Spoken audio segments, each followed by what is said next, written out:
This morning we have our Army senior leaders who will give you an update on where we stand in the Army as we start our virtual AUSA meeting.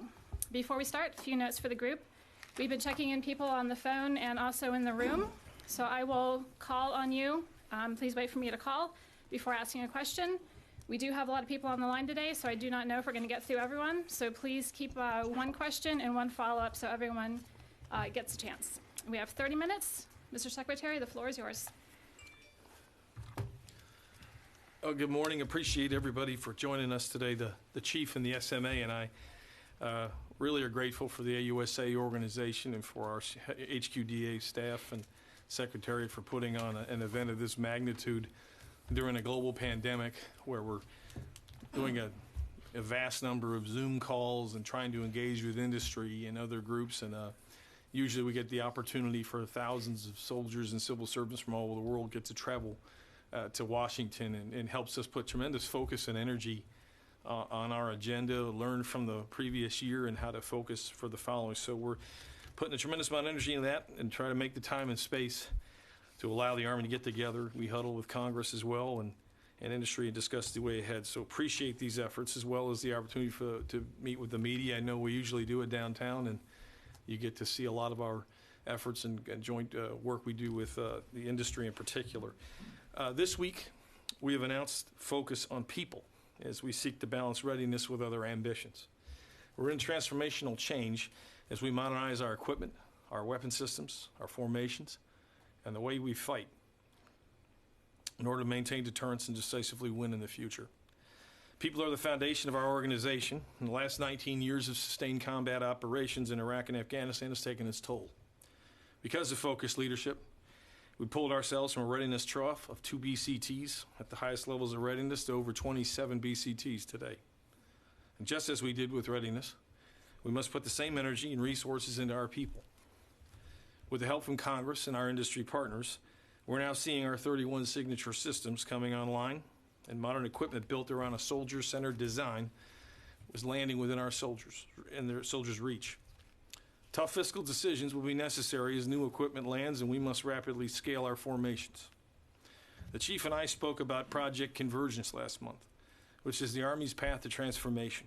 It's led by General Mike Murray of Futures Command, and we just completed the first successful iteration in Arizona.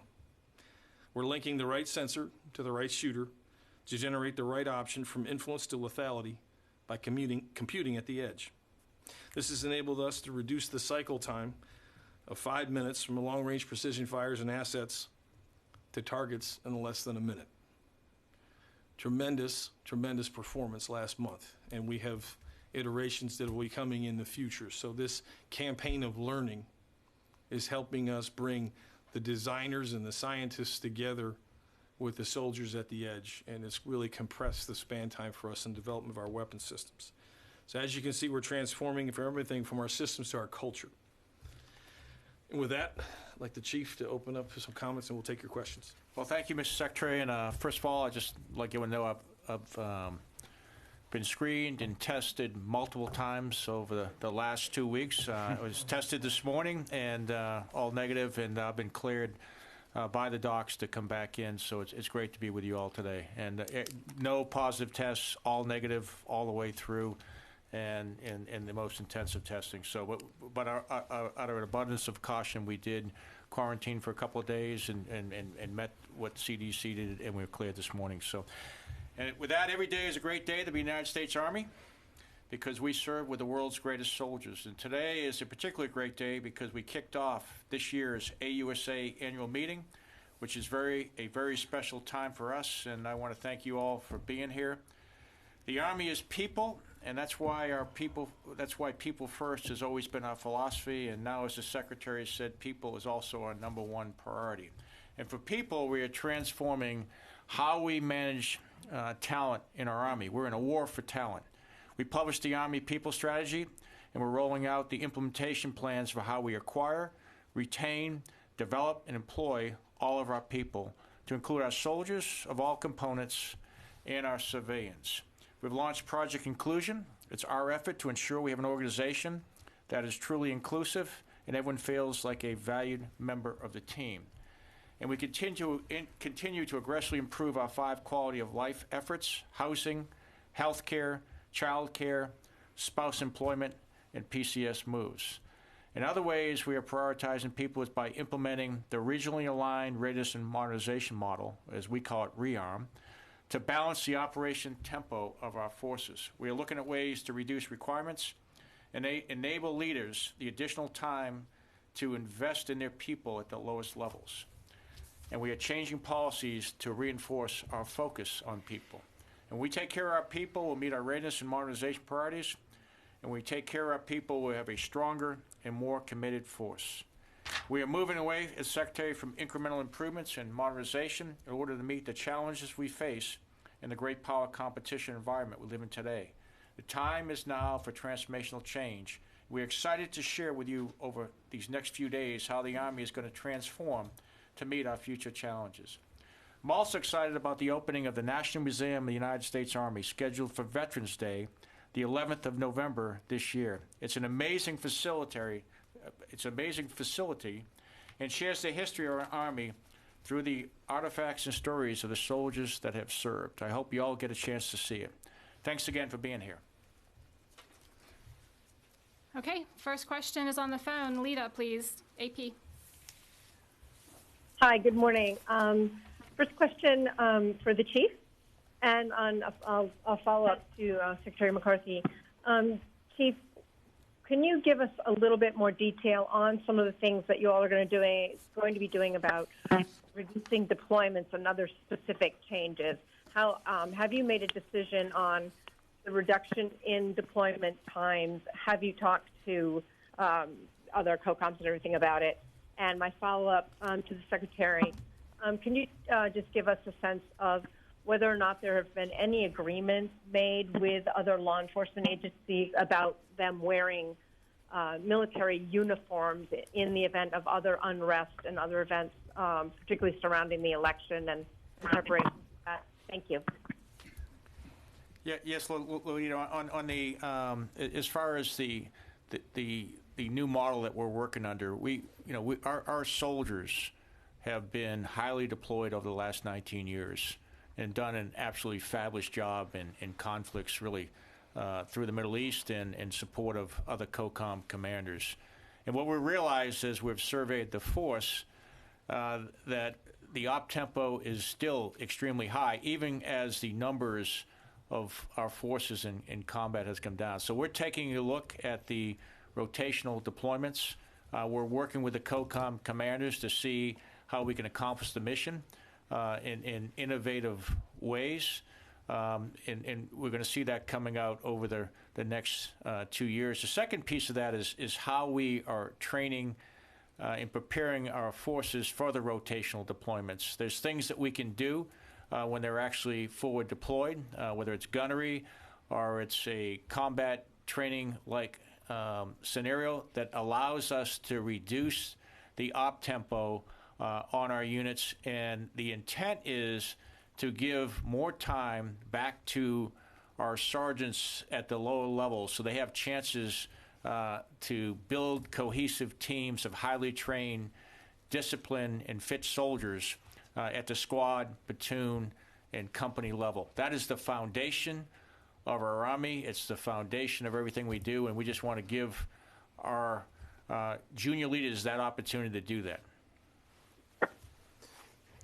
Lita, with respect to your question, I know Secretary Esper has had discussions with Secretary Wolf related to the uniforms because of the concern of creating confusion. I don't know where those discussions are at present, but we can follow up or get the best read on the situation from OSD. Okay? Okay. Ryan Brown, CNN. Well, thank you for doing this. General McConville, first to you. Thank you for letting us know about this self-quarantine process. Are the rest of the Joint Chiefs also, have their self-quarantines also come to an end? Are you tracking that? Well, I think I'm not going to speak for the other members. Each one, depending on the advice of their doctors, where they've been, and is executing CDC guidelines. So I'd defer those questions to them. But from my own, I'll be glad to talk about my standpoint. Tested multiple times during all the events. Very, very careful on, wearing the mask, using the 6 feet, washing the hands. I actually personally test myself 5 times a day with the temperatures and all those type of things.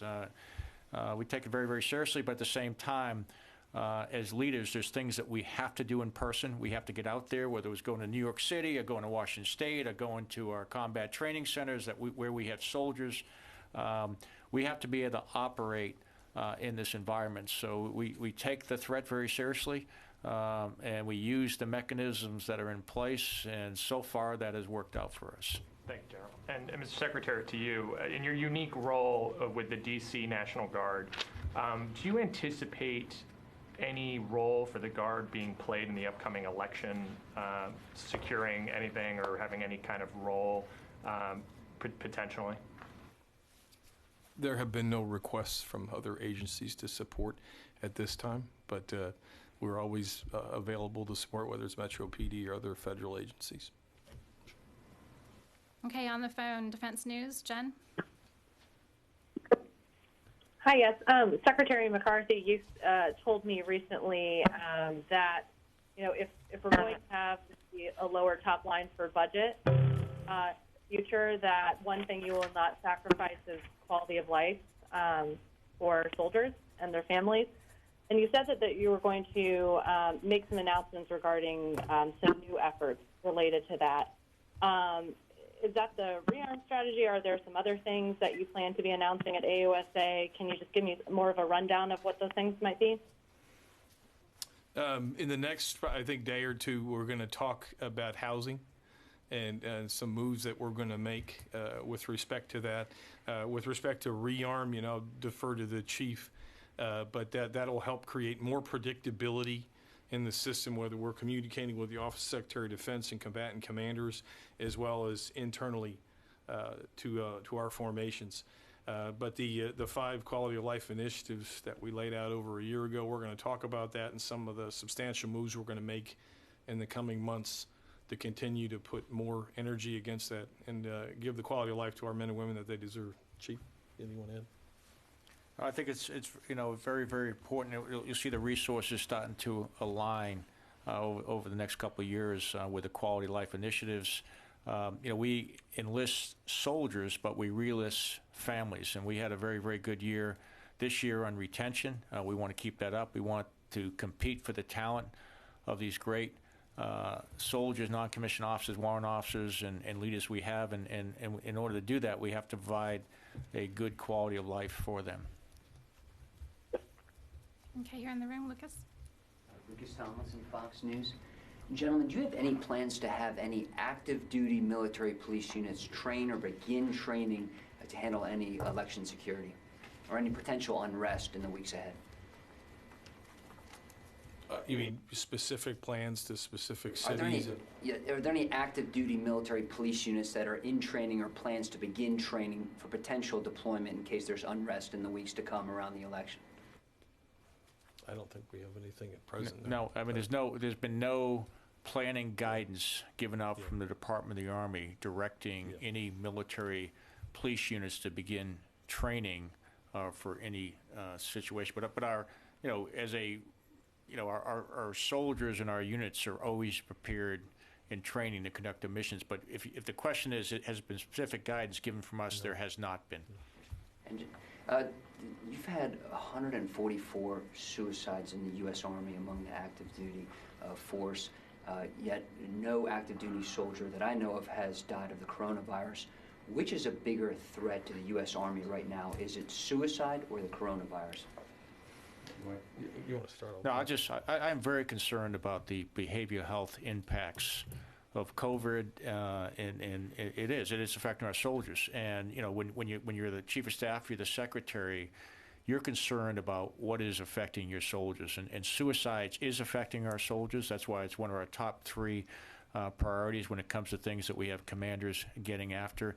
And some of the scientists have said they've not been able to show causation between COVID and suicide, but I would argue, at least my sense is, it is having an effect because it disconnects people. And when we look at the after-action reports of soldiers that have died of suicide, it tends to be situations where relationships have gone bad, where they start to feel that they don't belong, that they're a burden. And one of the initiatives that we have is this and give time back to our junior leaders so they can build these cohesive teams where everyone feels that they're part of the team, and when there's an issue, they know who to go to. And you've all seen this with COVID.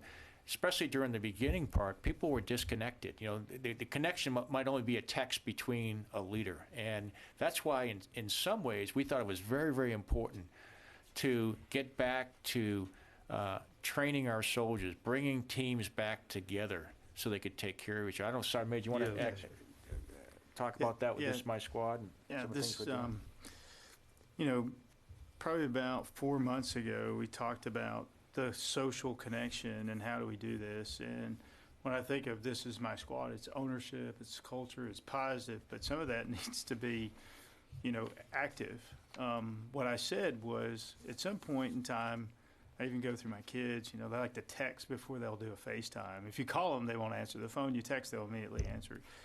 So that's how important it was to stay connected because of some of the behavioral health issues we're seeing. So I actually said we should go, if you can't be next to each other, go with FaceTime first. So you can still see the person.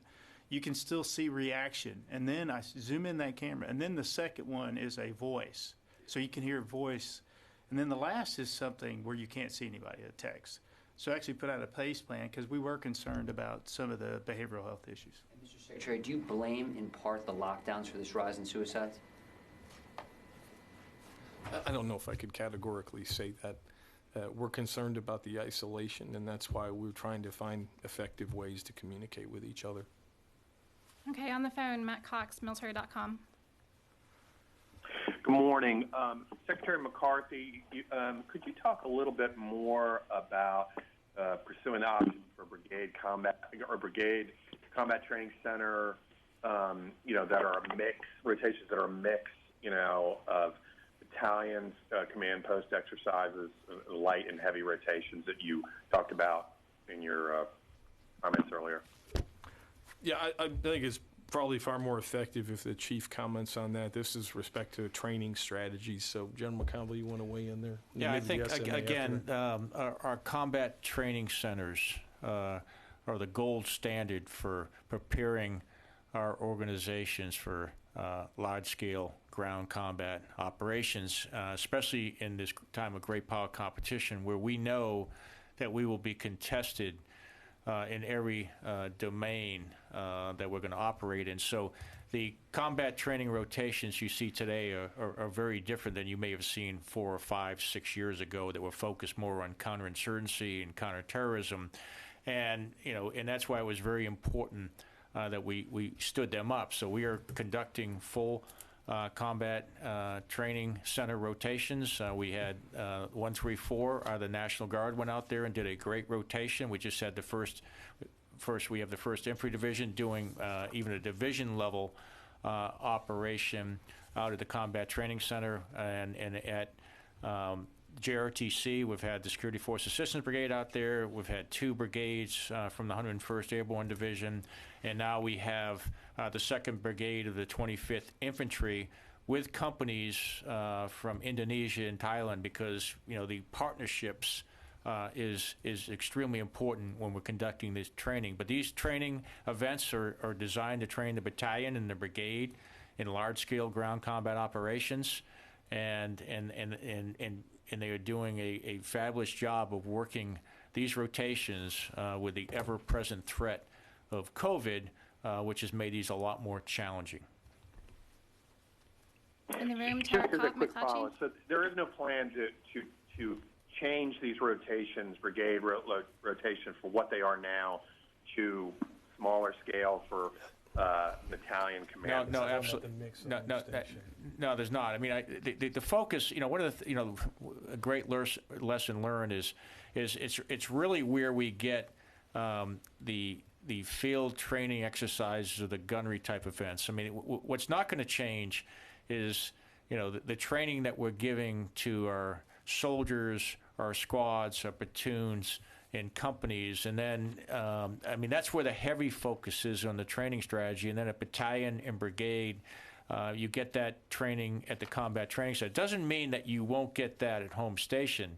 It just means that if there's a time constraint, what we're telling commanders is we want you to focus on foundational readiness. And foundational readiness is at the soldier, squad, platoon, and company level, and make sure that we have these cohesive teams at that level that are highly trained, they're disciplined, and they're fit. And then they go on to the combat training centers, and they do extremely well. We saw this, a great example was the 134 ABCT out of Minnesota, and it went to the National Training Center during kind of right after the peak of COVID. Those soldiers were involved in COVID. They're also involved in some of the civil unrest type operations, and they came in trained up to the platoon level. They just didn't have time to do much training after that. But because they had a strong foundation, they were able to really do a great job out there, and they quickly picked up on those other skill sets as they went forward. Ideally, we'd like to have them trained all the way up, but what we're doing is giving instructions to the commanders. Make sure you have your soldiers trained. Make sure your squads, platoons, companies, and some of the higher level training you may be able to do in simulation, you may be able to do in fire control exercises, but you've got to give time to the junior soldiers or junior leaders for the chance to develop their cohesive teams at the lowest level. I don't know, Sergeant Major, you want to comment on that? Yeah, I still think it's extremely valuable for individual soldier readiness to deploy to a JRTC or a national training center or even over to Hohenfels as you do those. All the things about how do you pack your bags, how do you make sure all your family care plans are in order. So these large-scale events, although we build the base of the foundation, still has individual readiness and prepares us for what we need to do. When you're at your home station, you're still at your home station. You know that road, you know that where that road goes, but when you go to NTC, you do a full movement, and all the individual tasks are extremely important. That's why I think those events on a large scale are still important for us to do, even though we may start with a foundational base, but do a brigade movement over to JRTC, NTC is still extremely valuable. Yeah, I just want to make sure, maybe, as we answer the questions I heard, there's no intent to reduce combat training center rotations for our units. That's not, what we're discussing. What we're discussing is what the prerequisites are to actually go to a combat training center and how they fit into the rotational model. Tara. That was an active question. For SMA Grinston, for many enlisted, this is probably the first election they're going to vote in. And there have been a lot of questions raised in the public realm about the reliability of a mail-in ballot. I wanted to ask, what has been done to encourage, particularly enlisted that are now assigned to a base, they're not in their home state, to register to get their absentee mail-in ballots sent in? And then secondly, for Secretary McCarthy, I think the last time we were all in the room together was when everybody was responding to the June 1st protests. Maybe. It might have had one in between then. And I wanted to know what is the status of the 15-6 investigation into the use of the National Guard helicopters and why that report hasn't been released yet, and if there's an intention to release it before the election or hold it until after. Okay. Thanks for the question. The good news is I've been in the Army 33 years, so I've had many opportunities to do a mail-in ballot. And since I've been in the Army, we've had voting assistance officers in every S1, G1 that I've been in. So we do training. You go to the G1, they say, here's how we can help you. You can do the website, but we also do specific training so that a soldier has someone to go through in their unit to help them when they want to do a mail-in ballot, if they can't, do it all on their own. So this is no different than I've had since I've been in the Army. Mail-in ballots have been what I've used almost every time the election comes up, because I've been in the Army. I've not been in my home state for a very long time. So this is not new. We have voting assistance officers that will guide them through and help them out in every S1, which is the Personnel Action Center for our soldiers. And this is common. We've done this for a long time. This may not have bubbled up to you, but are you hearing any questions about, will it be reliable? Will this be a reliable way to get my vote sent in for folks that haven't been doing this as long? I haven't had any questions. The Army's completed its portion of the Inspector General investigation. The DODIG has, they review these in these cases. It's currently with the DODIG. It's my understanding that it's imminent and it'll be released when it's completed. Do you know, is there any expectation that it should be released before the election, just in case there are That's lessons at their learned? discretion. That's right, okay. Okay, and last question on the phone, Sydney Friedberg, Breaking Defense.